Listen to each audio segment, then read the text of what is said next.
In this video, we're going to look at how we can generate equivalent expressions. To do this, we're going to first define what is an equivalent expression, just in case you don't know. Then we're going to look at the properties of operation. There are three of them. Really, there's one that's super important. And then we're going to use those properties to help us generate equivalent expressions. So, evidence-wise, not too bad. Learning experience-wise, same thing as always. So what does equivalent actually mean? If you're not familiar, equivalent expressions have the same value regardless of what value is substituted in for the same variable in each. That's a really fancy way of saying after you do your substitution, they should give you the same value. So for example, we've got two expressions here. We have 4x and x plus 4. Now just looking at those, you can probably tell that they're the same expression, but let's just pick a value for x. Let's say that's 2. If we substitute in 2 for x, we should see that those two are going to be equal. And sure enough, we find that 6 does in fact equal 6, so we know that these are equivalent. This should also work for anything that we pick for x to be. So if we picked 100 instead, these two things should still be equivalent, and sure enough, 104 is still equal to 104. So that proves that these two expressions are in fact equivalent. So now let's look at our properties of operations, and I would highly suggest, by which I mean do this, write these three things down, or 6 things, I guess, depending on how you think of writing them. We have the commutative property. There are two of them. There's one for addition, one for multiplication. Basically, what that says is that it doesn't matter what order you add or subtract in, they should be the same. So for example, a plus b is equal to b plus a. We literally saw that in the previous example on the previous slide. There's one for multiplication as well. It works the same way. The next one is the associative property. Again, there's one for addition and one for multiplication. Those are slightly different, but they're the same basic ideas, though they can be useful in some situations. Basically the same thing. It doesn't matter even if you've got stuff inside of parentheses. If all you have is addition or multiplication, they should be the same. Finally is the distributive property. This one, I would suggest putting a star next to in your notes, because this is the most important one out of these three. You use the distributive property all the time in real life. It really is the most useful thing. There are two versions of it. There's an addition version, which shouldn't surprise you, and then there's also a subtraction version, which is basically the same thing. It just means that your addition sign, your plus sign, is going to turn into a minus sign in either one. And just to show you what this might look like, if, for example, we had 2x plus 2, if we did our distributive property, this should end up being 2 times x plus 2 times 2, which you can then go on to simplify. That's basically all that it does. The word distributive, if you think about the word distribute, that means like you're giving something to something else. That's basically what you're doing here.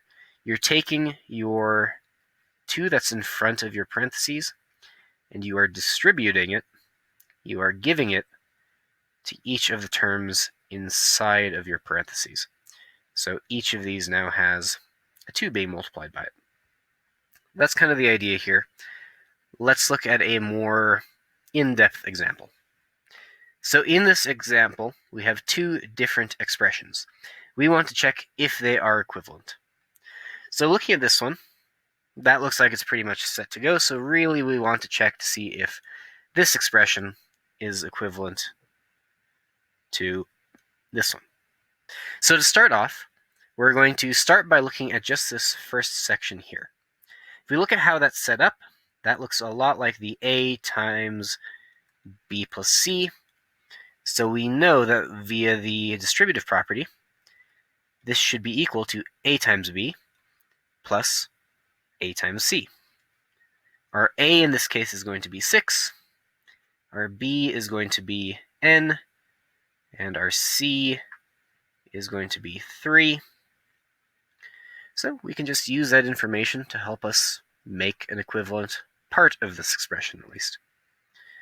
Another way of thinking about it would just be to say that we're going to take the 6, we're going to multiply it by both n and by 3, depending on what works best for you.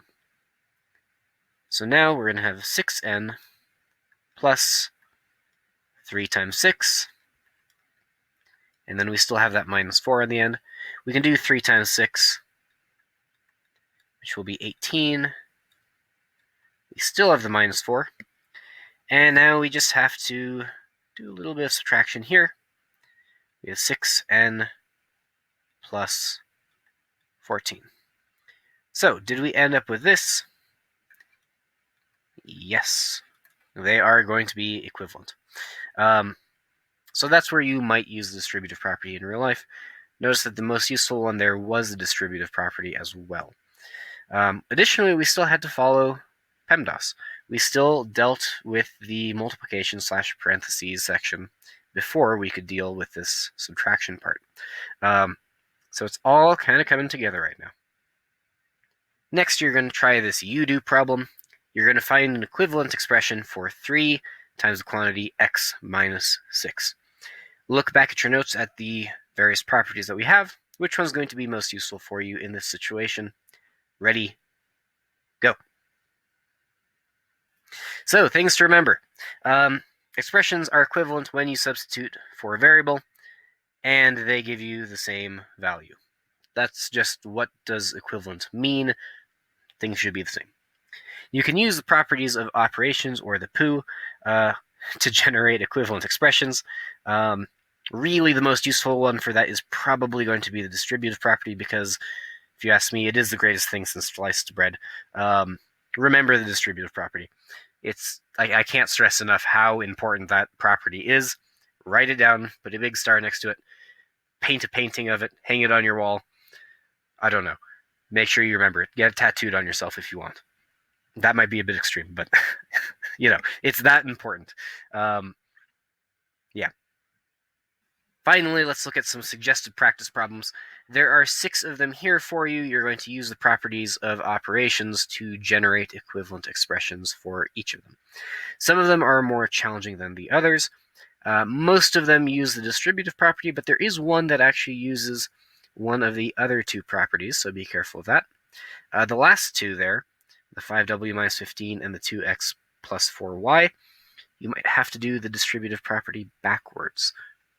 Subtle hint. There's also a challenge problem there. That one's similar to our example problem, just a little bit more in depth. Again, you're actually going to use multiple properties there, if you think about it. So, good luck.